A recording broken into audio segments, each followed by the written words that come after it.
knife in managing difficult cases of craniopharyngoma.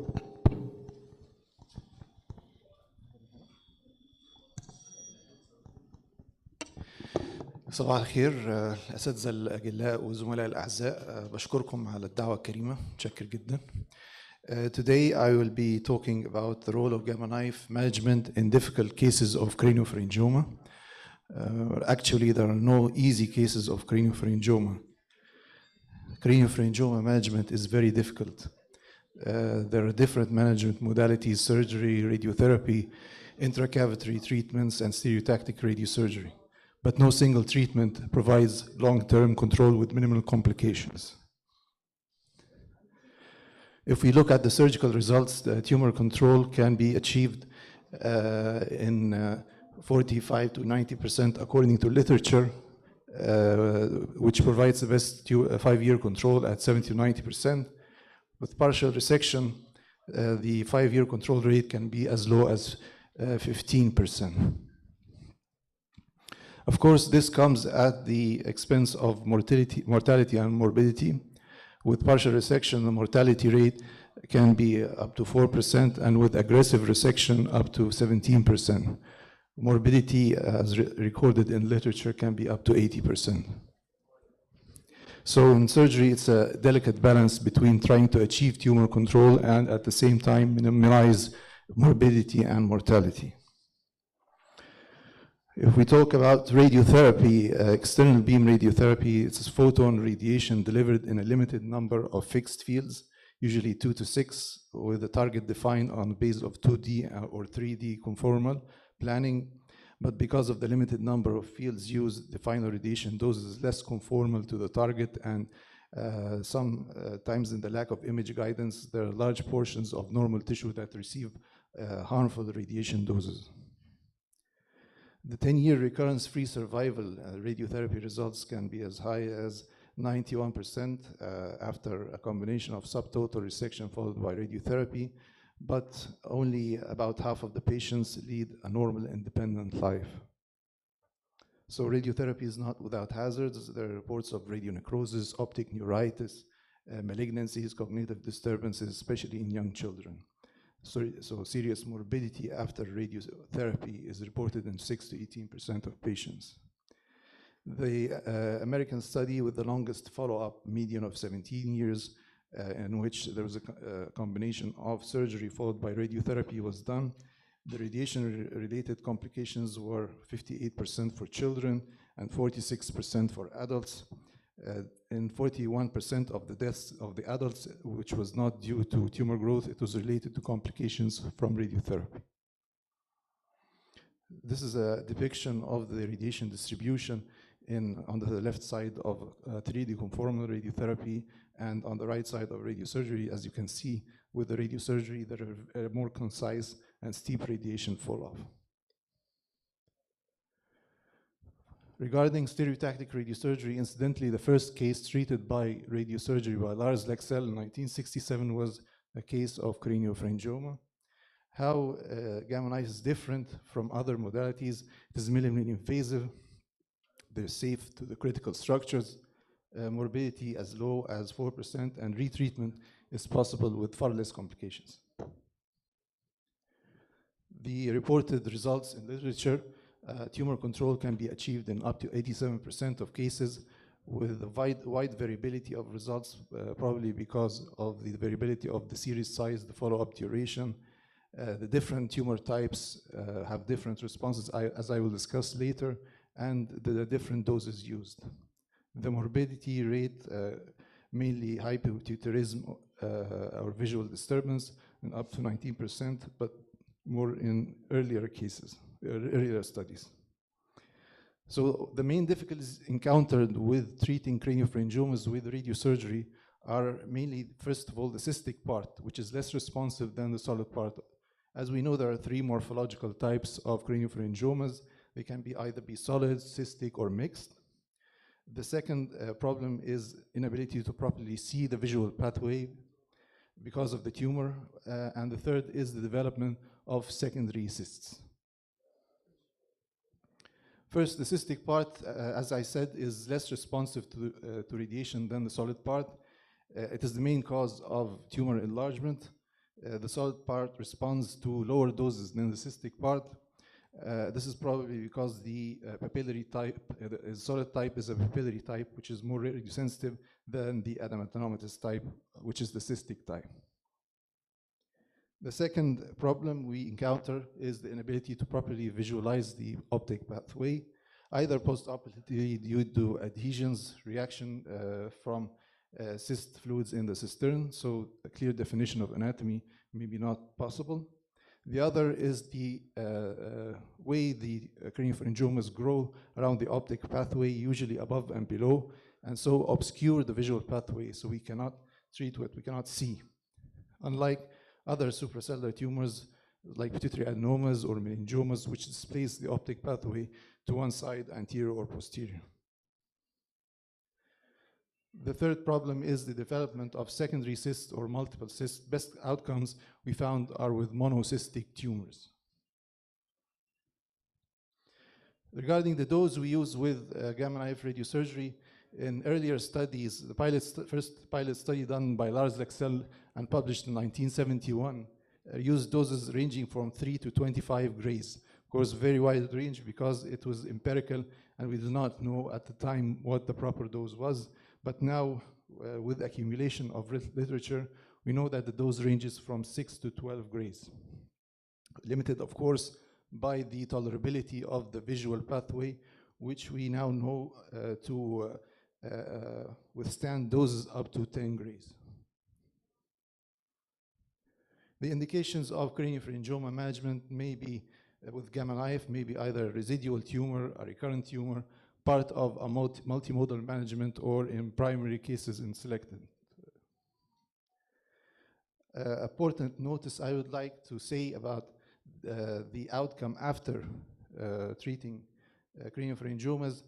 A cyst reaccumulation after gamma knife radiosurgery is not equivalent to a tumor recurrence. The tumor wall of the cysts has a latency to respond to radiosurgery. It continues to secrete some fluid, usually in the first year after radiosurgery, until it stops. And so also the shrinkage of the solid tumor is not always accompanied with cyst regression. So in a multimodal approach, the ideal protocol would be the least invasive, minimal morbidity and mortality, and effective as any other other protocol with long-term survival. So you have a whole arsenal of weapons you can use. So in a multimodal approach, we can do before radiosurgery for the cyst. If the cyst is large and hinders the delineation of neighboring structures, we can do a cyst decompression to relieve symptoms and also to reduce the volume of the cyst and to be able to properly visualize the tumor and surrounding structures, mainly the optic pathway. After radiosurgery, a minor stereotactic surgical procedure can be done to help manage the cyst enlargement I mentioned before after radiosurgery. Approaches used to decrease cyst size: either intermittent stereotactic aspiration, placement of an Ommaya reservoir, stereotactic aspiration in conjunction with same-day radiosurgery, and recently, as we saw in the previous lectures, neuroendoscopic cyst fenestration. So the debates in the management of craniopharyngioma, whether to do a gross total resection or do a subtotal resection followed by radiosurgery, as we saw before, the gross total resection is accompanied by neurological, endocrinological, and psychosocial morbidities. The far less complications. Hello? Far less complications associated with a less aggressive resection followed by radiosurgery. The second debate, whether to do gamma knife radiosurgery immediately after resection or wait for tumor progression. Some pediatric series have indicated that gamma knife immediately after surgery, upfront that is preferable to gamma knife at the time of recurrence. That's we call salvage. because of the lower rates of morbidity and improved tumor control, which makes sense. If you have a smaller tumor, you will be able to give a higher dose. It's farther away from the optic pathway, and so you can achieve better tumor control with far lesser complications. The concern of neurocognitive effects of radiosurgery in this region, there's no studies on craniopharyngoma per se, but this is the study I could find on pituitary adenomas which have the same location. As you can see here, there were no impairments on measures of general intellectual functioning or executive function in any patient group. Radiosurgery did not lead to adverse effects or for immediate or delayed memory in pituitary adenoma patients. The prognostic factors we know that affect outcome are the tumor size, smaller tumor size, better tumor control. So we can either do a subtotal resection or cyst reduction, then do gamma knife. The tumor type, as we said, single type is better tumor control. Cystic type have a lesser response than solid type. Repeat gamma knife radiosurgery can be done with better results, as we can see here, a 44 actuarial control rate at 10 years and a 61% actuarial tumor control rate at 10 years after repeat gamma knife.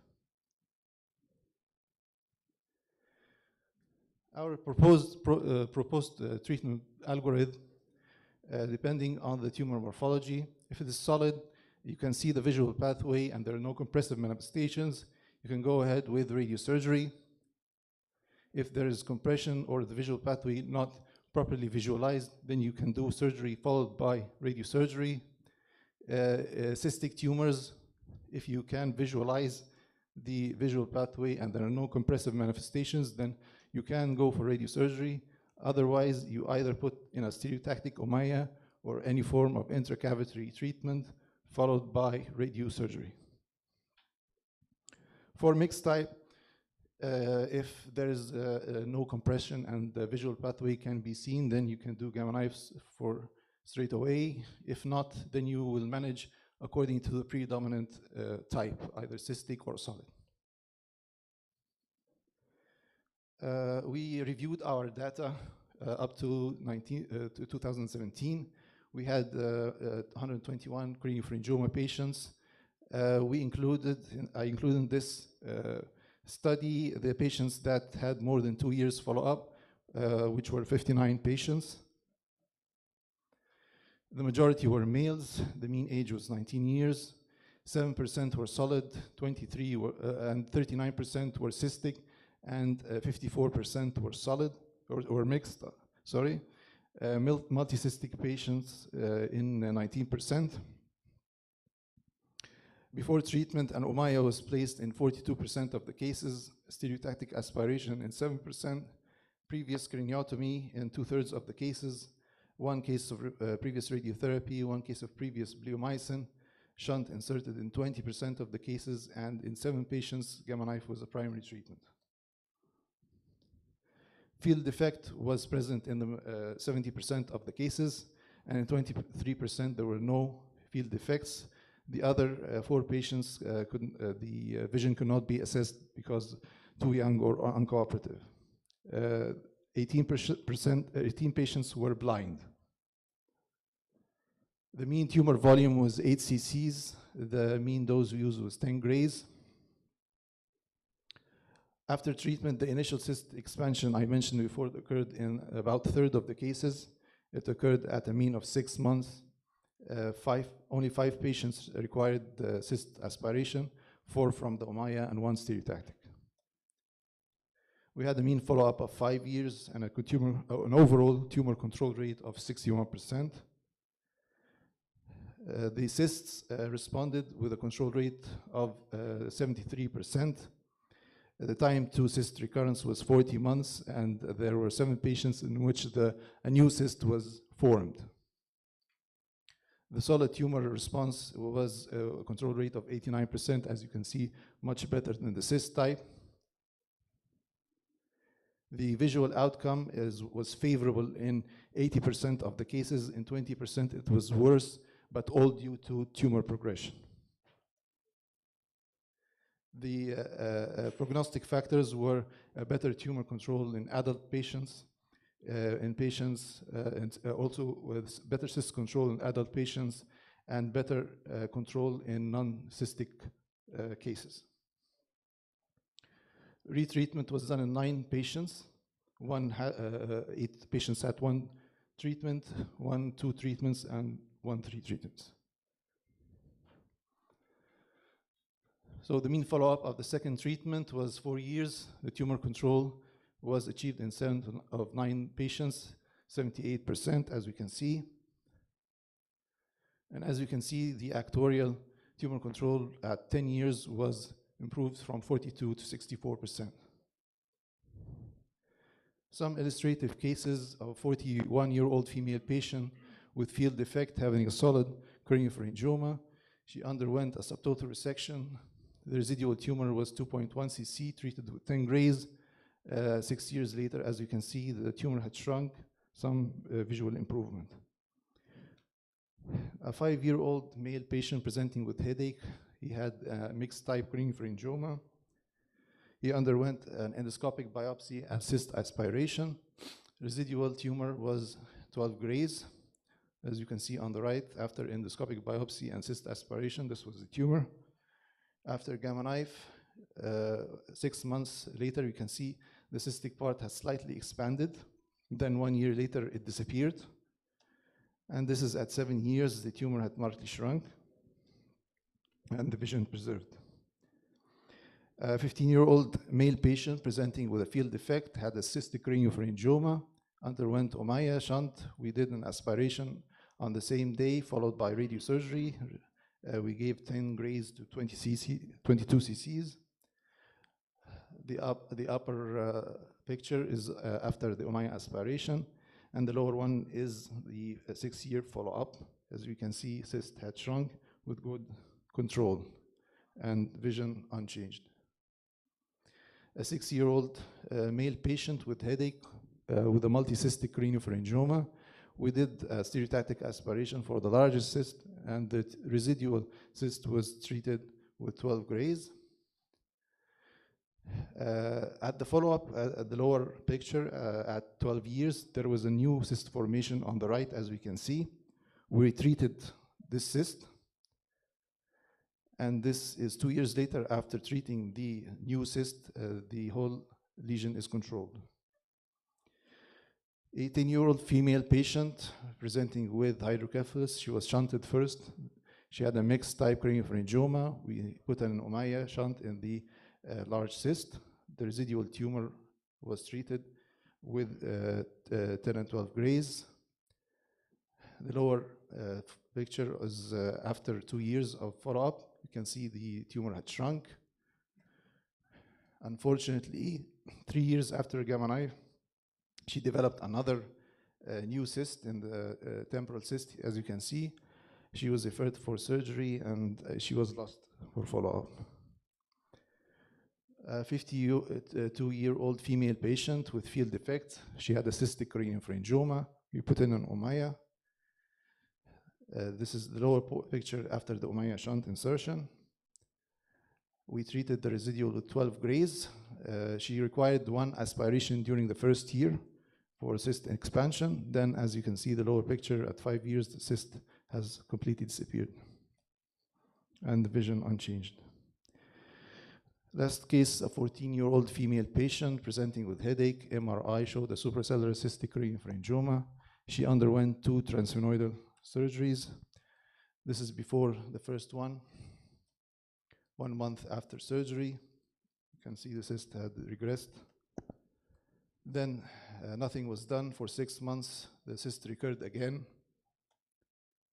She did another second transsphenoidal surgery. The cyst had regressed. Another 6 months, nothing was done. So the cyst recurred again.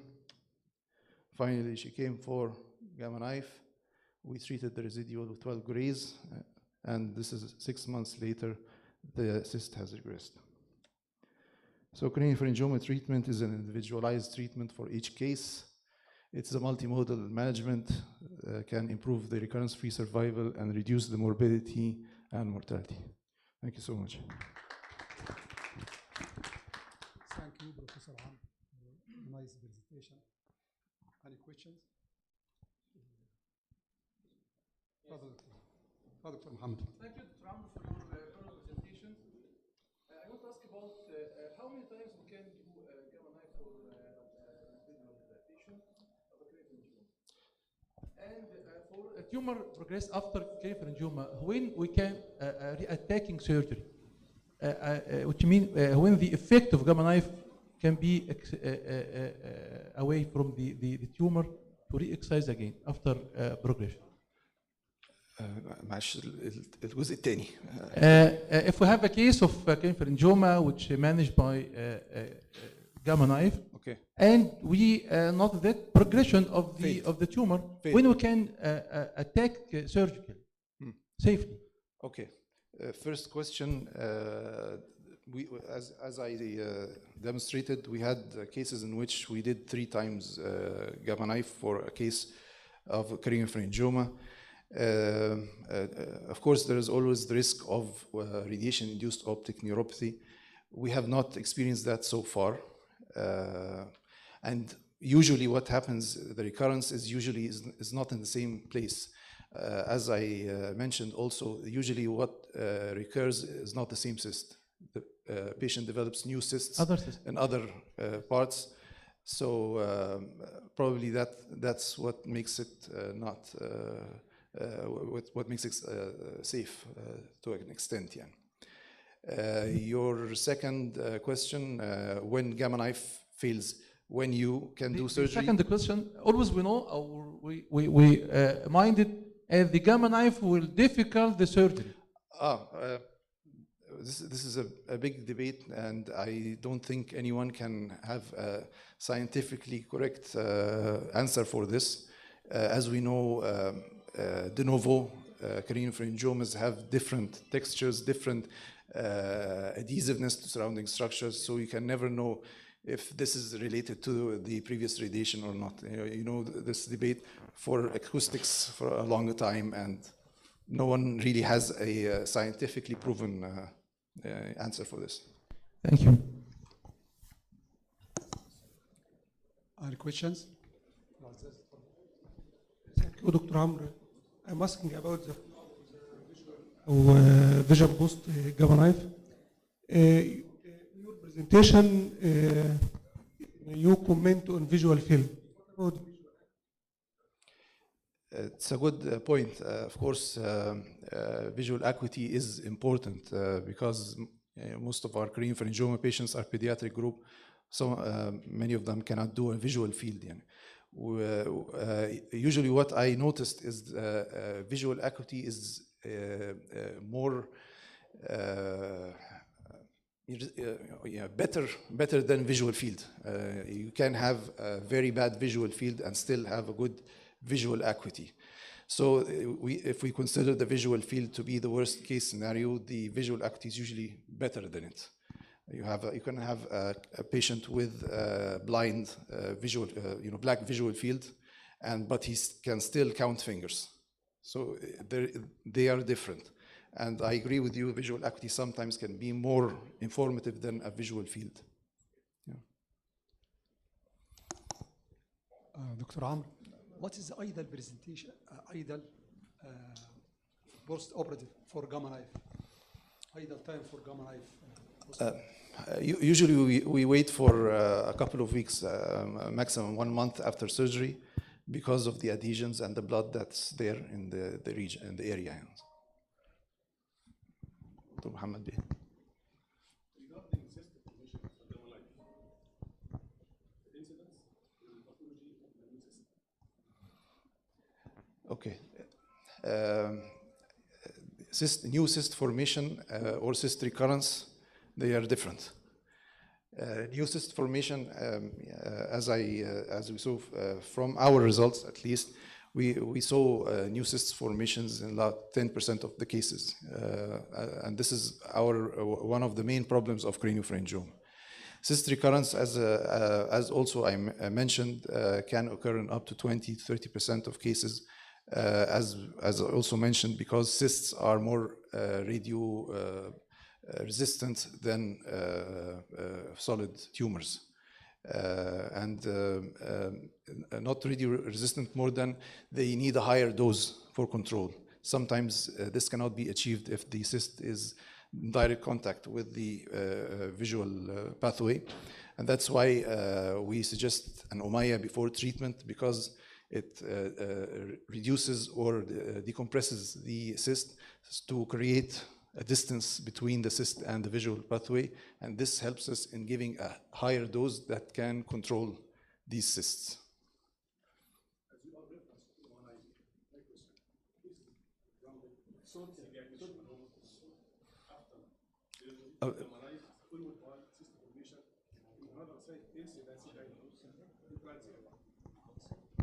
Cyst, لا معلش تاني.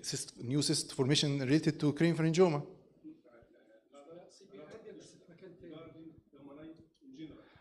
مش craniopharyngoma.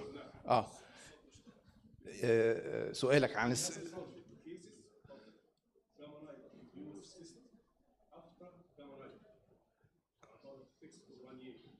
new cysts in general في أي مكان.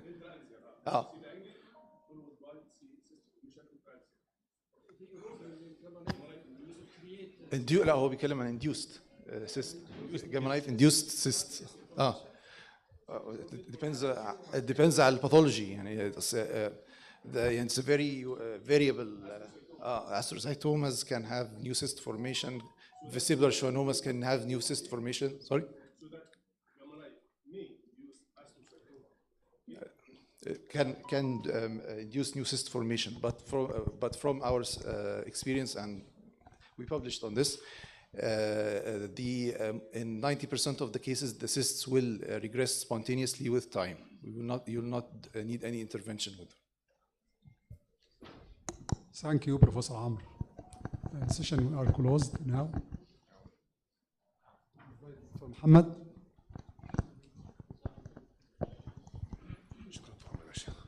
Thank you, Rio. Please. Now we are going